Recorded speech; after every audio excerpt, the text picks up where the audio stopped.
Welcome to History 2502, United States History 2, the history of the United States from 1877 to the present, which means for us the end of the Cold War. We choose the year 1877 as our starting point because that is the year that federal troops left the defeated South after the Civil War, bringing an end to a period we know as Reconstruction.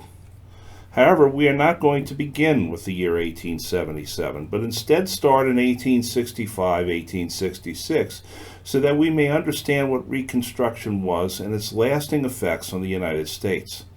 From that point, we shall move forward through the years and decades in which the United States becomes a major industrial and imperial power, its role in two global wars, its fundamental change economically, socially, and politically during the Great Depression and other financial crises, its prominence as a world leader through the Cold War, its struggles to bring full equality to all citizens, especially during the Civil Rights era, the crisis of the 1960s and the Vietnam War, and finally the New World Order that emerged at the end of the Cold War. Throughout this class, we are going to be highlighting specific themes that will emerge over and over again. Obviously, economics, politics, social and cultural norms will be there. We're also going to focus a great deal on race and on gender throughout. So please keep a keen eye out and a sharp ear out for those themes as they come up over and over again in the lessons. So now let us begin with the period we know as Reconstruction. Given the current events of today, especially in this city of New Orleans, understanding Reconstruction is a major task that many of us should undertake. Reconstruction is still debated about to this day. There are those who would say that Reconstruction, in truth, has not quite come to an end, and I would find that to be a very truthful argument. The current situation with our monuments in the city and the debate over how we remember the Confederacy and the past and the Civil War leads many to believe that we've not quite resolved the Civil War and Reconstruction in our lives. At the end of the Civil War, the South was completely destroyed. Richmond, Virginia was among many, burned out. Only the Confederate capital, which had been the old State House, remained. Atlanta, Georgia, burned to the ground.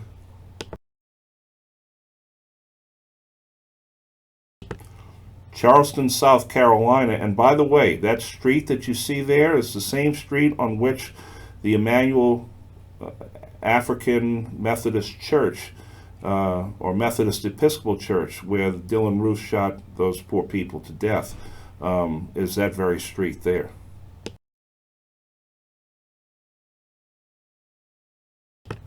Columbia, South Carolina, looking out from the state capitol onto the wrecked city below it.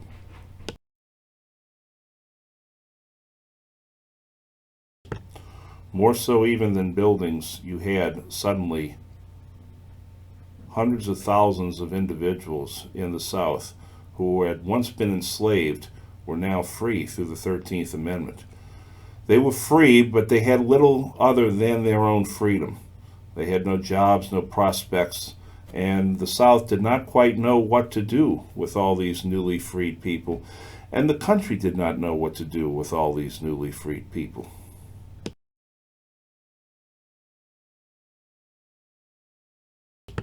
So Reconstruction can be accurately described as a time of wounds healed and wounds opened. So we're going to look at Reconstruction. Then we'll see one of the principal figures of the Reconstruction period, Tennessee Johnson, President Andrew Johnson, that is. We'll see the stages of Reconstruction as we go through them. Presidential Reconstruction, in which the President of the United States attempted to reintegrate the South. and congressional Reconstruction, where Congress takes control of Reconstruction from the president. And then the resulting struggle between president and Congress leads to the impeachment. You see in the picture below are colored senators and representatives. Reconstruction saw an unprecedented increase in the involvement and voting and office holding of African Americans, where they were senators and representatives, judges, and one even became governor of a state, the great state of Louisiana.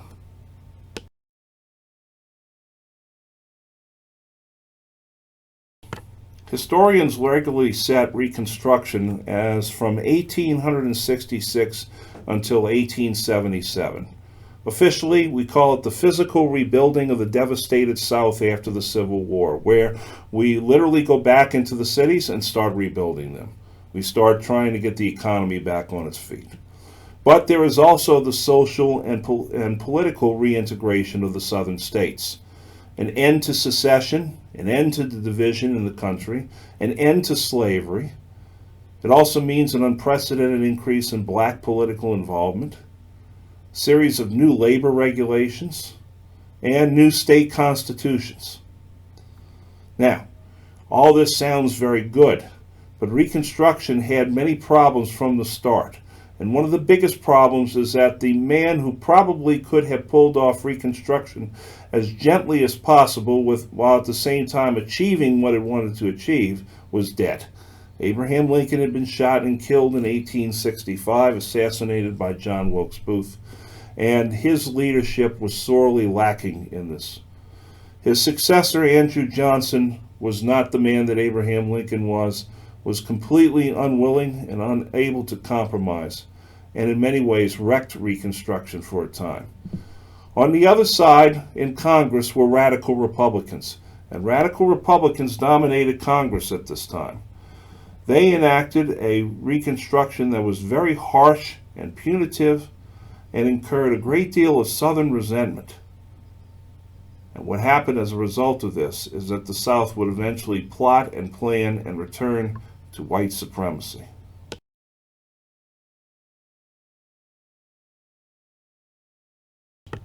Andrew Johnson is the man who assumes the presidency upon the death of Lincoln.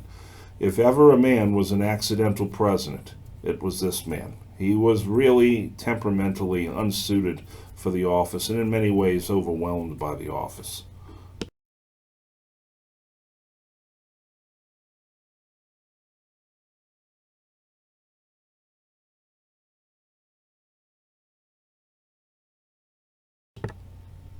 Something to understand about Andrew Johnson. Whereas Abraham Lincoln was a Republican, Andrew Johnson was a Democrat. He was born into poverty like Lincoln. Actually, he was a year older than Lincoln. However, his poverty did not lead him to the same ends that led Lincoln. Lincoln developed a gentle nature and a more, shall we say, benevolent attitude toward his fellow man.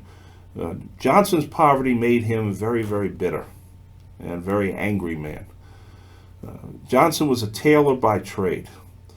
Johnson blames the Southern elite for the Civil War. That is, the masters of the big house, the big plantation owners. He was not part of that class. He's the only Southern senator not to resign his office.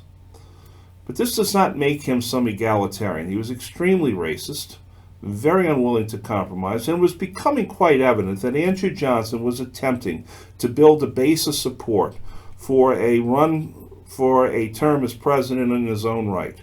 And he was going to do this by reaching out to the poorer and more disaffected whites of the South.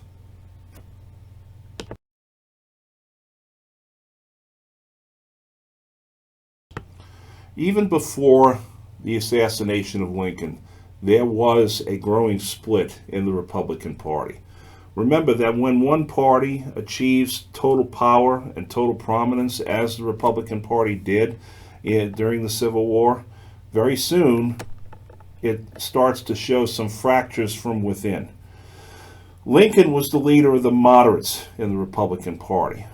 whereas the radical Republicans were sort of like Jacobins from the French Revolution. They were very harsh, very strident. They were led by Thaddeus Stevens of Pennsylvania, representative and majority leader in the House, and Charles Sumner, who was the leading abolitionist in the Senate, the very loud, bombastic Charles Sumner from Massachusetts. This growing split in the Republican Party will have a great deal of effect on the outcome of Reconstruction. What had happened during the Civil War? Southern cities were burned to the ground. Atlanta, Memphis, Charleston, Columbia, and so forth. Interestingly enough, one of the cities not burned to the ground during the Civil War was New Orleans because it surrendered rather than endure a siege. Plantations were destroyed. River levees went unattended. The infrastructure of the South, such as it was completely destroyed. There was very little capital, that is, cash money in the South. And one of the reasons for this is much of the wealth of the South had been tied up into slaves. And so the freeing of slaves meant that hundreds of millions of dollars literally disappeared. And there was war weariness. The Civil War had gone on for 4 very long, tragic years, and people were tired.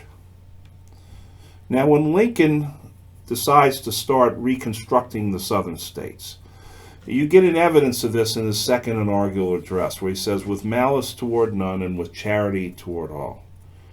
That is going to be his template. Now, 2 years prior to this, Louisiana had been one of the first states to fall to the south, well, specifically the city of New Orleans in southeast Louisiana. And Lincoln created what was known as the 10% plan. That is, if 10% of the eligible voters in a particular state would take an oath of loyalty to the Union, then that state would be allowed to write a new constitution and join the Union again. The problem in this was that in Louisiana, almost immediately they write a new constitution that denies voting rights to African Americans. Lincoln was okay with this, actually. But the radicals, like Stevens and Sumner, said, no, I don't think so. That's not what we're fighting the Civil War for. And so the 10% plan, which was more like Lincoln throwing spaghetti against the wall, let's see what sticks, does not seem to be working out very well, and so Lincoln's going to move on to something else. At least he plans to move on to something else. One of the reasons why you had all these freed slaves in the South is that the Emancipation Proclamation had been signed into order in 1862 and went into effect in 1863. That freed all slaves in Confederate-held territory. That didn't free all slaves, though, because there were border states that did not join the Confederacy and stayed within the Union. The 13th Amendment, passed by Congress in 1865, prohibited slavery forever, and then was sent to the states, and 27 of the 36 states ratified the 13th Amendment in 1865. And so when 3/4 of the states ratify an amendment, it becomes the law of the land. And so that frees all slaves throughout the country, including the slaves in the border states. Now, what are some of the problems with presidential reconstruction? We've already talked a little bit about the 10% plan. All right, so a state would then reapply for admission to the Union post Lincoln's assassination. What would they do? Well, they'd elect many ex-Confederates to office. For instance, the state of Georgia returned Alexander Hamilton Stevens to the Senate. Alexander Stevens was the vice president of the Confederacy. The state started enacting new black codes to restrict the movement and opportunities that African Americans had. The states would enact minimal compliance with the new laws and regulations. They would reject black suffrage en masse. And they engaged in political terrorism, such as endorsing or giving tacit approval to organizations like the Ku Klux Klan. And so the North reacted to the South. The North felt that the South was not acting like a defeated area. They were acting as if they were just going to go on with business as usual. And so the radicals begin to enact legislation to curtail the efforts of ex-Confederates. And this brings Congress into conflict with Andrew Johnson, because Andrew Johnson wants to have those black coats, wants to have those ex-Confederates on the legislatures and in the House and Senate.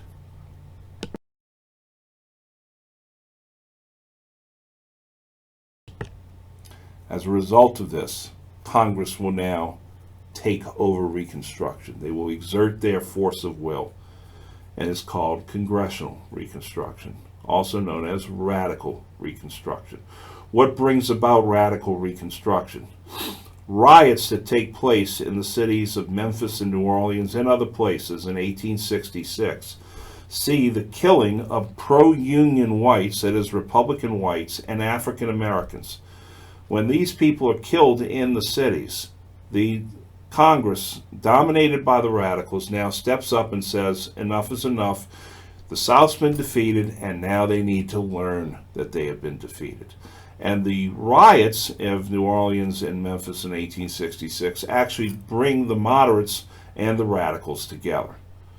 And so you have more assistance given to freed slaves in the South through an organization called the Freedmen's Bureau, established by an act of Congress. Freedmen's Bureau was designed to allow and give African Americans opportunities for jobs, education, land, and so forth. One of the first things Southern whites did is they started charging it with corruption because it went against their cherished beliefs. Congress passes the Civil Rights Act of 1866, which defines citizenship. Very important, that Civil Rights Act of 1866. Defining citizenship as anyone who was born on the soil of the United States. Because remember, all these slaves that had suddenly been freed were not exactly considered citizens at this point. But the Civil Rights Act said these slaves were born on the soil of the United States of America. That makes them citizens. Secondly, the Civil Rights Act forces states to abide by federal law. States must follow federal law. Johnson vetoes the Civil Rights Act of 1866. Congress overrides the veto. And as if to make the Civil Rights Act even more lasting, Congress then passes what is perhaps the cornerstone amendment of the United States Constitution, and that is the 14th Amendment.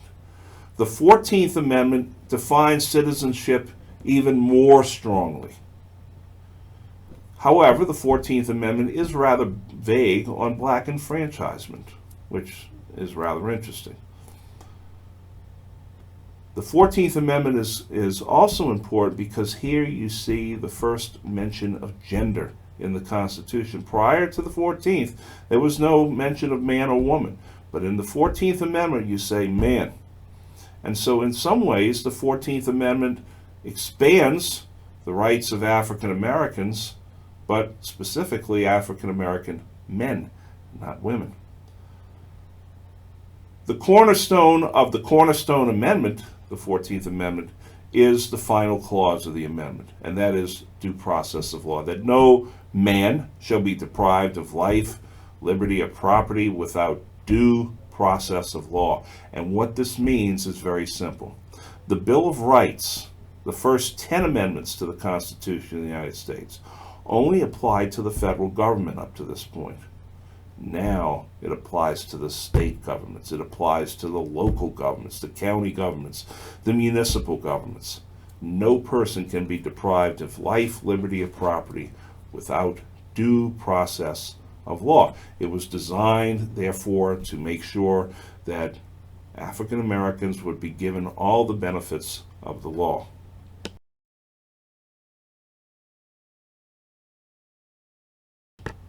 These three very dour-looking individuals are essentially the leaders of the radical Republicans and the opposition to Andrew Johnson. On the lower left is Thaddeus Stevens of Pennsylvania, a very old man by this point, House Majority Leader. He is the chief radical Republican of the House of Representatives. By the way, you see that nice shaggy mane of hair he's got on his head? That's a wig. He was cue bald underneath. Top center is Senator Charles Sumner of Massachusetts. Charles Sumner, in the year 1854, had given a very insulting speech on the floor of the Senate in which he attacked the elderly senior senator from South Carolina, which led the senator's cousin, who was a representative, to come over to the Senate and beat him over the head with a cane. And Sumner was not able to return to the Senate for about 4 or 5 years. On the bottom right is Edwin M. Stanton, the Secretary of War. A Democrat from Ohio. Stanton comes in. At first, he is incredibly contemptuous of Abraham Lincoln, but by the time Lincoln was assassinated, Stanton was his best friend. Stanton was a very mercurial man given to fits of moodiness, and it is he who will help bring about Andrew Johnson's close downfall as president and basically his emasculation as president.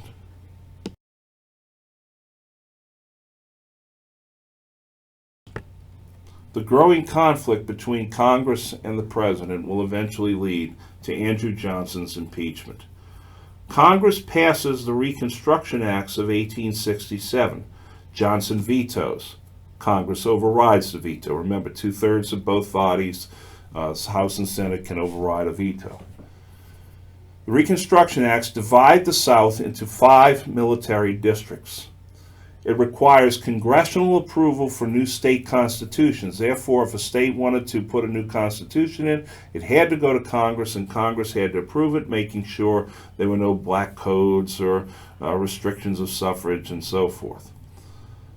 Former Confederate states gave voting rights to all men. That is, even whites had been disenfranchised in the southern states, and now all men were able to vote. If a Confederate state wished to come back into the Union, then it must ratify the 14th Amendment. Any white male who were ex-Confederates above the rank of colonel or serving in legislatures in the state or in the Confederate Congress were disenfranchised for a period of time, depending on their involvement. Many of them were disenfranchised for life. Some were disenfranchised for only a period of time. Jefferson Davis, for instance, was disenfranchised for life. Robert E. Lee was disenfranchised for life. This shows a conflict between the president and Congress, but Congress wins out. Then Congress decides to go after the executive powers of the president. It passes the Command of the Army Act in 1867, and it limits presidential control of the military, and key to this was the Tenure of Office Act. That is, if the president wished to fire or remove any of his cabinet members, it had to go through Congress first. Now, holy separation of powers, Batman, says the president. This is totally and completely unconstitutional. And so Johnson decides to try and defy Congress. He will fire his Secretary of War, Edwin Stanton, and this turns into a circus because Stanton locks himself in his office and will not come out, not allowing the marshal to give him the notice of his firing. Because of this, Congress then impeaches Andrew Johnson on 11 counts of high crimes and misdemeanors. It then goes to the Senate. Remember, the House does the impeaching, and then the Senate tries the president. In the Senate, Johnson escaped removal by 1 vote, by a vote of 35 to 19. The radicals had been defeated, but in many ways, Andrew Johnson had been defanged. They ignored Johnson throughout the rest of his term. Andrew Johnson now had no hope of being reelected. He was a traitor to the Democratic Party because he had joined a Republican ticket, and the Republicans sure as hell were not going to nominate him.